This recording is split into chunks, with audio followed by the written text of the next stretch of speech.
It is the Frank and Friends show. Hi there, I'm Frank Murphy. Hey, I'm Sarah Roberto. Sarah Roberto, you're my friend. You're my friend. And hence you're here. I'm so excited to be here. I'm delighted. I mean, this is pretty exciting. I'm excited that Kathryn Frady will eventually come back. But in the interim, I've had some of my absolute pals sitting in on the show, and thank you for being here. I invited myself, in truth. That's the best part. I did. You know why? That's what I love. Really, I mean, and hello, other friends. Invite yourself onto the show. It works. It's so much easier on me because I fear rejection.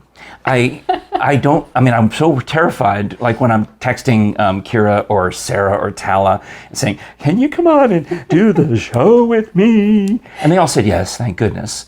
But I'd be crushed if someone said no. I saw all the cool stuff that was going on Instagram, and I was like, I got to be a part of that. So yes. I reached out and said, how can I get on the show? And then you were probably very surprised when I said, here's a specific date and time. Please come. No, I'm thrilled. I'm thrilled to be here. It's awesome. Good. Well, we do put on the show. We do have our Frank and Friends merchandise. Oh, yes. For example, the designer mugs, the fabulous red. Well, it's available in all colors, but this is my hoodie. Can I get bright pink? Yeah. Yeah, I've got I checked every box on the merch store. Yeah. I figured I don't care. When I first started making the merch, I thought, well, it should only be in these colors because they go with my logo. And then I thought, who cares? I just need to sell merch. Variety. Right. If you're gonna buy a bucket hat, I think they're hideous. But if you want to buy the bucket hat, it's on there. I made it. Buy it. Do people wear bucket hats in 2022? Is that a thing? I've heard. Well, you wouldn't know because you've been out of the house in 3 years. But I've heard, or 2 years, or however long it's been. Yeah. I've heard that bucket hats are on the rebound. Bucket hats are back. I think about bucket hats in the context of like late 90s Britney Spears. Yes. That's what I think about. Yeah? Yeah. And Justin Timberlake and... Oh, yeah. Wait, who wore a bucket hat? Britney? I feel like she did. Okay. That's what I'm remembering. Well, but it's been a long time since the 90s, so I could be forgetting. Well, all right. Well, you should get a bucket hat for your whole family. Get one for the dog, get one for the husband. Just lounge outside. Yeah. So let's introduce you then, Sarah. I mean, I know all about you, so I don't really have much I thought everybody knew me, so we could just kind of skirt right past it. Well, Nobody knows who I am. Well, no, you think people... I do. You've been on TV over the years because you've been a marketing and public face of the Tennessee Valley Fair. That's how we met. 6 years. And that would have been going back to when? So I left that role in 2016, and I have to say that going back to 29 or 10, right? 20. Yeah, I started in 2010. Okay. Yeah, it seems like forever ago. Well, it was 12 years. Yeah, it's a hot minute ago. What you do is you take the current year and you subtract. Okay, so the thing you got to know about me is I'm not good at math. That's fine. I don't think that I am, except when occasionally these little pearls pop out. So you and I met because I was working in media, and you were working in media relations. So therefore, you had to relate with goobers like me. No, it was I was about to say the fair was the best job ever. Yeah? It was the best job ever. I work in corporate America now. Yes. Which I enjoy, but it's just not the same. But at some point I had to make money for retirement. Oh, well, working for a nonprofit is not the way to...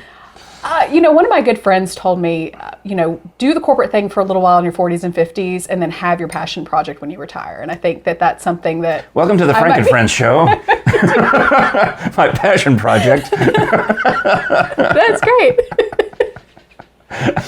So, okay. And I guess I was one of the many, many media partners that we would, you'd have to put up with. But you were the best. You were the easiest to work with. Me personally or my station? You personally. Well, that's nice to know. Yeah. Because that's one thing I was thinking about. In the course of my media career, have met dozens of people like you. Yeah, I think you've known all of them. But not worked with them in some way or another. Not just at the fair, but at all these different other nonprofits. I mean, that's one of my things that I enjoyed about being in broadcasting is that I got to drop in and participate in some nonprofit event for a little bit of a while, or some nonprofit organization. You end up going to a few meetings and you make a few suggestions. I think you've been a part of all the nonprofits in Knoxville. From my recollection, there's been a few. There's been a lot. And we can talk about, how you dragged me into the leukemia. I was definitely going to talk about that. Right. Man of the Year 2017 over here. Because of her. But the odd thing is that I don't know that many other, I can't off the top of my head, and I apologize if I'm missing someone, can't off the top of my head think of someone else whom I met in that professional capacity, who I'm still friendly with, who I can still call and chat. And every time we talk, it's always like, well, that was 45 minutes. We probably should hang up at some point. We're both chatty.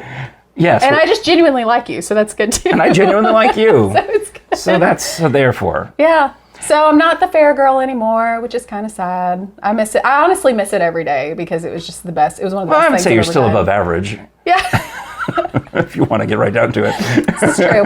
But I love that role and served a couple of other nonprofits along the way. And now I'm working for a big company called CGI, which is a tech company. It sounds like they should make special effects for movies. It does sound that way. But that's not what they do. That's not what they do. They're a huge company. So while we're on the Tennessee Valley Fair topic, you pulled up to the house, and I guess you hadn't been here before. No, The I've never podcast been. Ponderosa. I thought we invited you to something.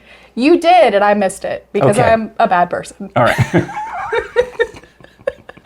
Well, you and I had different experiences during the past 2 years. Yes. Where you yeah. stayed home. I did. At your house. I worked from home a lot. And I went to Pigeon Forge, and I went to Gatlinburg, and I did. You saw it all. I did everything. I just was out there. I figured, you know what? I'm going to build up my immunity in a different way. Yes. We have to choose our own paths, Frank Murphy. So that's what I did. Yeah. But when you got here, you said, oh my gosh, you really do live close to my former Tennessee Valley Fair coworker, Shanna. And I said, yeah, I've got stories about Shanna. It's like 2 doors down. And you Is said, she going to care that we talk about her? only if she watches. Only I don't if think she she'll watch watches. it. I seriously, I highly. I took some of her chocolate bombs on one of the shows and hot okay. chocolate things, and they were delicious. And I don't even think she Yes. watched that episode. Okay, the thing you have to know about Shanna is she is the most creative person I've ever met. Yeah. Biggest heart of anybody I've ever met, most creative person I've ever met. Well, I've told about her. I don't She's know if incredible. we realize that it's the same person when I talk about she has a peach tree, and I asked if I could have some of her peaches. Not that I needed the peaches, I wanted the pits. So she's so sweet. She went and picked some of the rotten peaches off the ground, cleaned them off, and put the peaches in a baggie for me so that I could try planting them. And I'm sad to say that the 2 of them sprouted, but then subsequently died. But it was worth the experiment. That's a very neighborly. So I will try again. I will try to grow more peach trees in the future, and maybe I'll steal some more peach pits from Shanna. Awesome. But I've bought her hot chocolate bombs. Yes. I've taken peaches from her, and we've talked about swimming pools Oh, yeah. because she actually grew up in this neighborhood, Yes. and then bought the house when she nearby. Yeah. So she lives walking distance, I think, from her mom. I believe so, yes. Okay. So I'm asking you, like, you know. I don't know her mom super well, but But you were surprised. So she's a lovely neighbor. She is. And one of the things that I find highly ironic is that she loves swimming pools like I love swimming pools. Oh, yeah. So they bought one and put it up in the yard. The people who had the house before her had a in-ground swimming pool, which they covered in and filled in with dirt. yeah, I get it. I understand. You're thinking about... So we have a pool at our house. yeah, and as it's do I. I mean, I it's- love my pool. It's horrible. It's Having great. a pool is horrible. No, it's fantastic. No, I'm team no pool. If I could back up no a bulldozer and fill it full of dirt, I would. It's expensive. Yes. It's expensive. Yes. And it's expensive. It's a money pit. It's It a is. money It is a literal. I mean, you know the movie with Tom Hanks they called The Money Pit, and it's Yes. like, haha, it's a house, but it's not really. This is an actual pit Yes. in the ground. This is a literal hole in the ground That you put water in. that you just constantly are putting in stuff to it. You have to Yeah. constantly add water. And keep it clean, You have to add chemicals. sanitary. You have to filter it. And then when you're not putting stuff into it, you have to be constantly pulling things out of it. That was my next thing. What's really sad is pulling out the tiny little mice, Yeah. snakes, which are not so whatever. Well, my wife hates mice, so I tell her They're it's. so cute. They're Yeah. full of disease, but they're adorable. But they get in that when they get in the house, it's We've had mice in our house too. It's not fun. yeah. So that way, I tell Jerry, I not said good. I found another mouse that didn't get inside. That you should get bonus points for that. They drown, especially after the rain. They just get swept right in, and they drown. And we found all kinds of weird things in our skimmer baskets. What'd you get? We found squirrels. We found Oh. snakes. We found frogs. Now the frogs are cool. Well, The little but frogs are cool. if you leave them in there too long, they get bleached from the chlorine, Oh yeah. Yeah, you Well, we gotta have get 'em out. saltwater pool. which means We're bougie. is the water actually salty? Yeah. Oh, Yeah. okay. So you're using the But I have a pool boy, so I don't really know. I'm pulling your leg. I don't have a pull boy. Well, I don't take care of the pool. Wait. I know where you live because I Yes. came to a Super Bowl party at your house. My house is not my fault, though. I married into that house. Okay, you married a very successful lawyer/politician. I know. I love telling people that. I meet people and, hi, I'm Sarah. What does your husband do? I'm like, he's a lawyer. And then I pause for dramatic effect and say, politician. And watch people go, And then they say, let's see, your last name is Roberto. Oh. often that's, with work. So it's not somebody that's from here. So they have no context of the last name or anything. Okay. But it is funny to watch people's reactions. Well, I enjoy that. and I think of course, your husband's on the city council, and I'm like, yeah, all right. Oh, he's vice mayor now. But I knew him before he was a politician, so to me, he's no big deal. To me, he's still just Andrew the lawyer. He is just Andrew. And when we came to the Super Bowl party, pre-pandemic times, I was more excited to meet his genius scientist father. Okay, yes. His dad is so much cooler than anybody else in the family. Dr. Roberto. Dr. James Roberto, yes. So he is retired now from R&L, but he founded the Element Tennessine.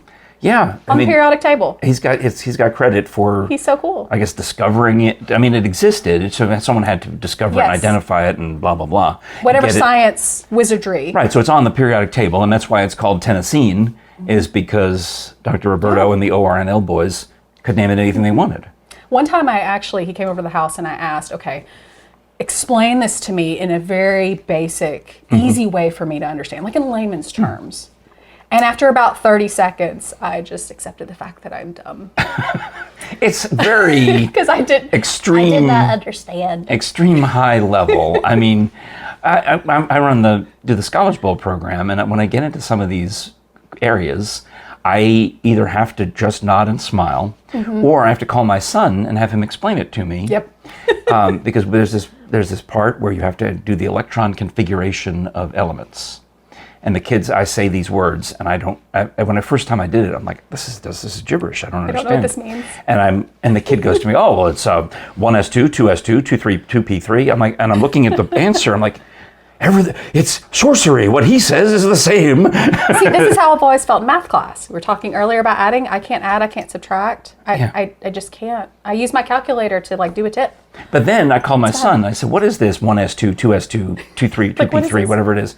He says, oh, well, what you're actually doing is you're reading the columns and the lines of the periodic table. That's all it is you're counting. And this, you go here, and this is this, and this is this. That's all it is. Oh. So if you can picture the periodic table in your head, whatever element I say, you're basically giving me its address. Like, oh, well, that's not that hard. Okay, that's not that difficult. That's pretty cool, actually. I learned something today. Fantastic. Thank you. So that was exciting for me to meet your father-in-law, awesome. the ORNL scientist. Yeah. A couple of things I want to mention, though, before I have a few topics to share with you, and I know you do as well. Oh, gosh. Today, are we going to talk about my dog? Yeah, well, I mean, I've got you for 2 episodes, right? Yeah. So we'll definitely talk about your dog has a TikTok? My dog has a TikTok. All right, that makes me ill. Or later today. I've been at home for 2 years. What do you want from me, Frank Murphy? I had to entertain myself. Later today, I'm going to be in Sevierville because I don't stay home. I'm going to be reading a children's book to whoever shows up at the that's awesome. King Family Library in Sevierville. I've been there. Okay. It's a great place. Well, I've never. And they're such friendly people. Maybe you can give me directions. We can MapQuest it. Yeah, MapQuest. Do people say MapQuest? No, no one says MapQuest. Okay. They say, what would you, do you? See, when I think MapQuest, I think when I started in radio, you had to actually have maps. But yes. More recently, you would go to MapQuest and you have to print out and staple the directions. And try to read and it. you'd be driving in the van with these directions. No, I use, I'm a Google Maps partisan myself. Yeah, I guess that would be the technology of the last 15 years, right? Waze. Or so. Apple Maps. Yeah. Remember when we had the Garmin GPS that we would stick it up in our car? I knew people who had those, but I was always too cheap. They were expensive. They were like $700. So I would be the MapQuest guy, or to the point where I would have maybe the phone, and you try to jack the phone in there. There you go. To give you the directions. Yeah. And then I would get irritated at the voice, so I changed it to like an Irish accent.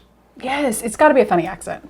And then I got irritated with it, so I just turned it so that it's silent now. Okay. But I also have it where it plugs in and it shows up on the dashboard now in the newer car. Yeah. So it's nice.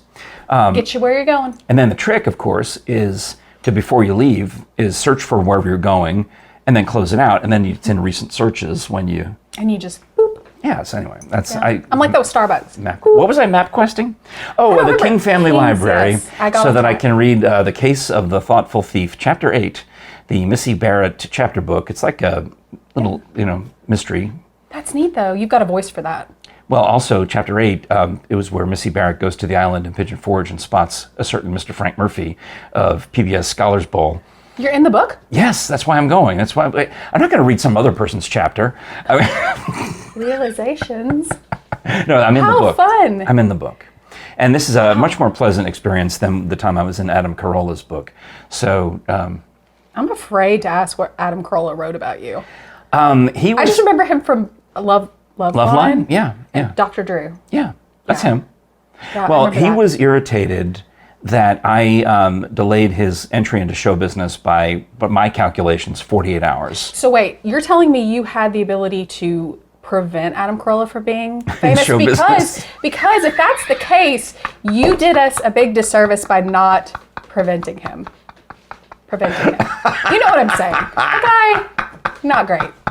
Well, I'm in the book. If you find his book, I'm the villain in the book. Oh, there are worse things, Frank Murphy.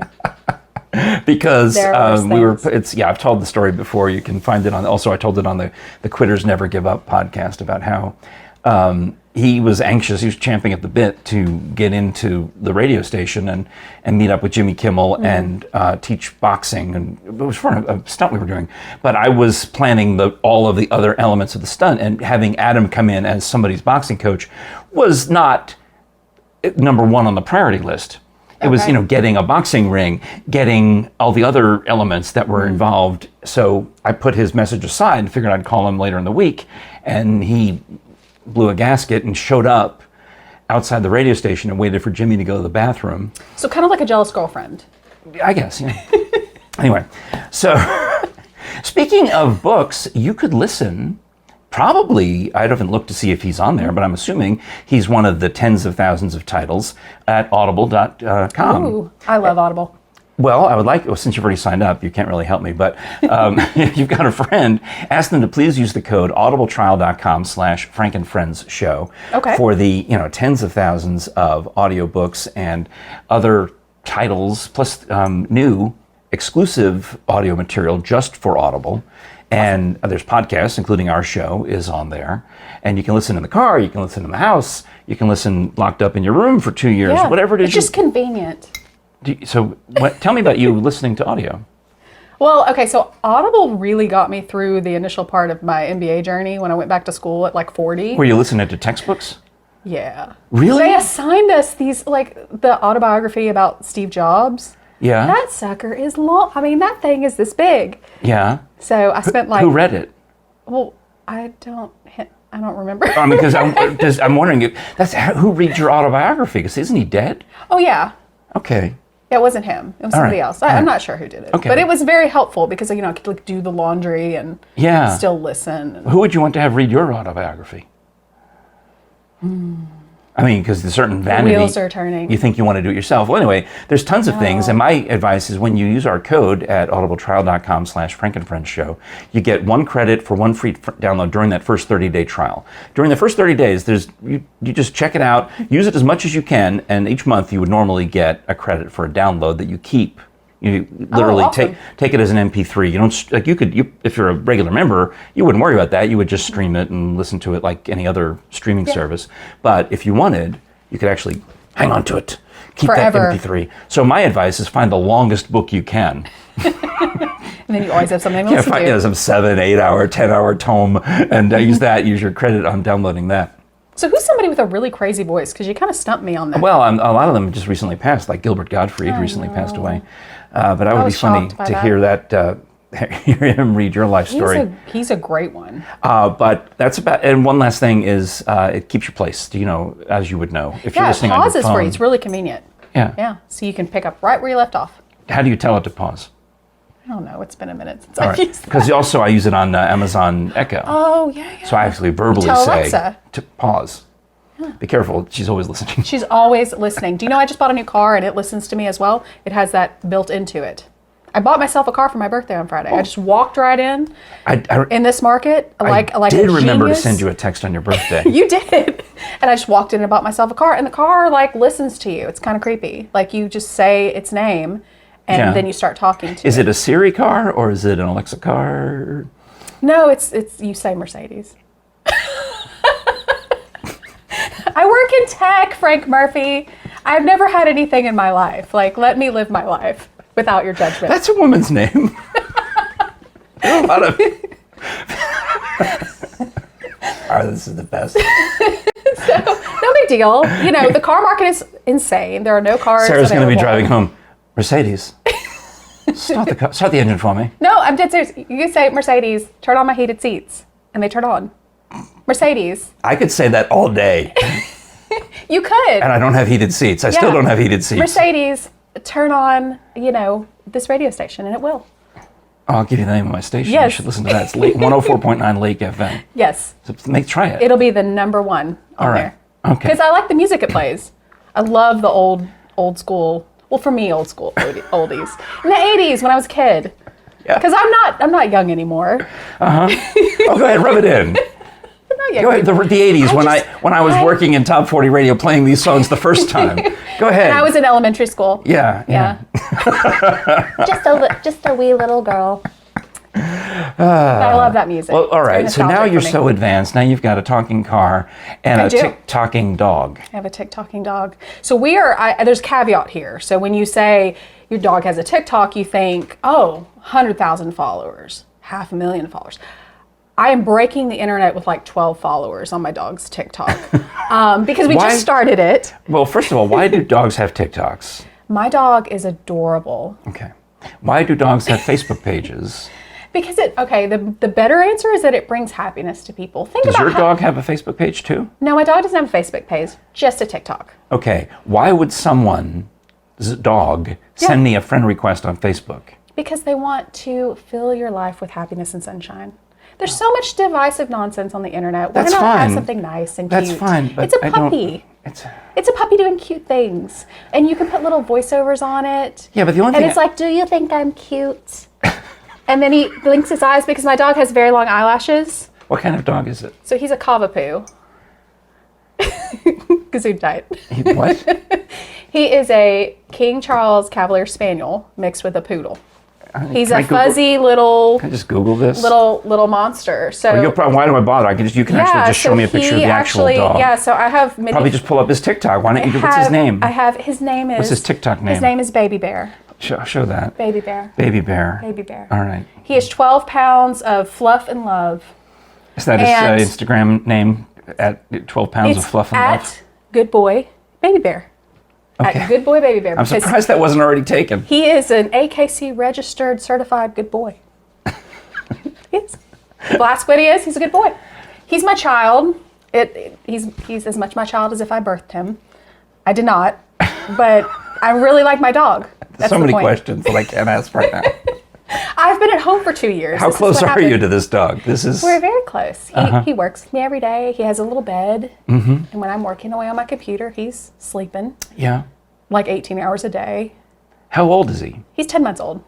Okay, so he's growing. He's going to get bigger. Puppies sleep. No, I think he's like 12 pounds. I think he's probably done. Cavapoo. Yeah. What does the Cava stand for? So it's the Cavalier. Oh, The okay. Spaniel. All right. Yeah. He's a non-shedding dog. He doesn't shed. We have allergies really bad. Oh, that's good. So we can have we'd love to have like a cat. Can't have a cat. They shed. My father wanted to get a dog years ago when I was in high school, and we also went to the trouble of doing AKC registration because we thought that was cool. But he picked out this beautiful Siberian Husky puppy. Yeah. Misreading the instructions, he told my mother that the Siberian Huskies don't shed. Oh, yeah, no. It's the opposite. It is just- so far from the truth. Clouds of fur. Yeah. Yeah. There's nothing wrong with that if you're not like miserably like sneezing and clawing your eyes No, out. we didn't for have. I mean, allergies. no, we just had hair, just constantly everywhere. It's like tumbleweeds of hair. Yeah. But other than that, she was, it seemed like above average intelligence, this dog we had. Yeah. Yeah. And I'm talking about this dog, and I feel a little bad because I feel remiss. Every other pet I've always had, I've always adopted. So you can kind of get me on that. I did purchase this dog. Oh, was he in the trunk of your Mercedes? No. It came with the car? No, I had a Honda Accord before this. Thank you very much. Okay. And a normal car. I saved my pennies by gripping. But you should adopt, is my point. You should always adopt. I'm just enjoying the fact that, I've known you from, I'll say it's 12 years. Maybe not hard times, because you never, but I mean, we would talk about career moves and trying to, I think I was a reference for you on some job. Oh, for several. Okay. Yeah. I had like 14 jobs during the pandemic. So, but in the course of all these years, these 12 years that we've known each other, I am trying to justify the Sarah that I knew in 2010. If I could have told you then, hang on, dear, you're going to get a Cavapoo with a TikTok, and you're going to have a nice car. Yeah, and my first nice car ever. And a successful, high-paying job. Yeah. Which are things you were dreaming about, but part of it is you worked your ass off. You got the MBA. I did. That was the best thing I ever did. It was really, really hard. Because people, after you work like 40 or 50 hours a week, who wants to get up at 6 a.m. and like go to school all day on Saturday? And then Tuesday nights. That's what I did for like 2 years. Okay, so all of this, these are the spoils. You've earned all of these rewards. Yeah, and I also just think like I'm just really lucky too. I mean, I'm just lucky. I think there's a lot of people that work really hard and don't get to the same. Yeah, I mean, it depends on your choice of field. I mean, in broadcasting, I chose a field that is ultra competitive, and there are so few of the high-paying jobs that most of us don't ever get. Most of us, we we get by for a little while, and then when the company tells you still get paid too much, you're like, what are you talking about? This is not a livable wage, by that logic, you should be firing those two, not me. Yes, but you love what you do, and so that's so important. I do, and I don't, and I'm not talking about who you might think I'm talking about, because this has happened to me at multiple stations, at multiple cities, at multiple times, where my first job in Knoxville, this would have been when I was working with Phil. Yeah. They came in and said, we're firing everybody, but then they ended up hiring back half the staff at reduced salaries. So I'm like, well, I'll work cheaper than him. Which is awful. But no, I didn't. Which is awful. Yeah. I hate that happens. That's the business. And I've seen that, it is the business. I've seen that happen in a couple of stations here locally too, and it's always a big shakeup. It's tough. Yeah. Well, I'll see if there's one more thing I want to share with you. It's depressing, Frank Murphy. But we love like just the community here in Knoxville. We love our folks in radio, and we appreciate you guys so much. Not just because of the service that you offer and everything. It's especially when you work for nonprofits. You guys are such a lifeline for nonprofits and helping us get the word out. Well, I was very open and shining a bright light on it. When I talked to, in fact, I have to send reminds me, I got to send an email back to Helen Ross McNabb about a potential thing. But I'm always very open about it. Say, look, you guys have an event, you need publicity, you need us to talk about it on the radio and promote it. But you don't forget that you have something we need. Our product is invisible in broadcasting, and we need some way to get people to think about us when they're not in their car pushing buttons. We need you to think about us when in a surprising way. Like, oh, here I am at some event, and there's a radio station. You make these connections in your brain, like, I should listen to that station more. You need many touch points to see that station over and over and over again in the community, and then they're on your mind after that. So that's how that works. Great. All right. Well, you stayed home, and that's what you...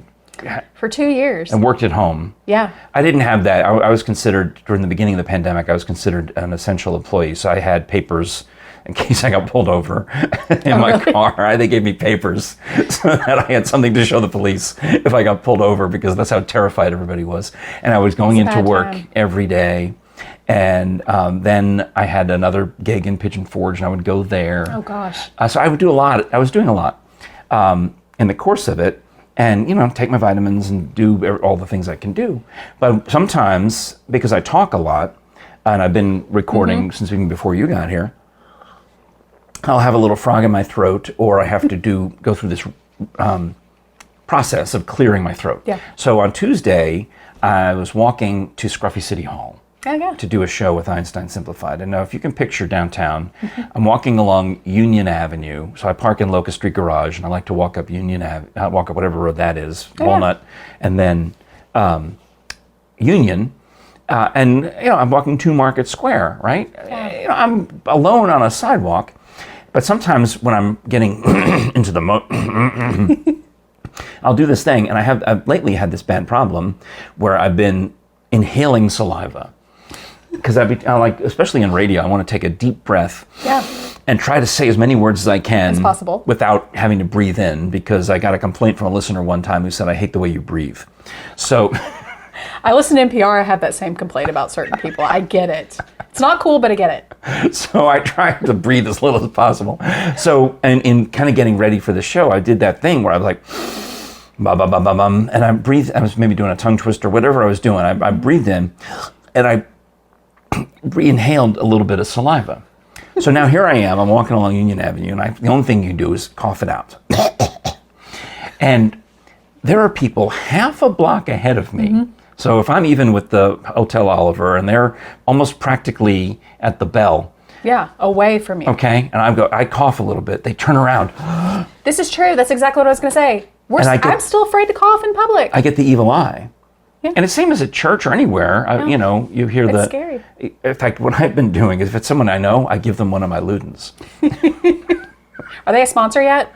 They should be. They should be. Ludens. I certainly You're out there. buy enough of them. Yeah. But so if it's a friend of mine, I'll just I was at the live Stations of the Cross. So we're outside, and they're reenacting the Passion of Jesus, carrying the cross along the pathway on Cedar Bluff at the church.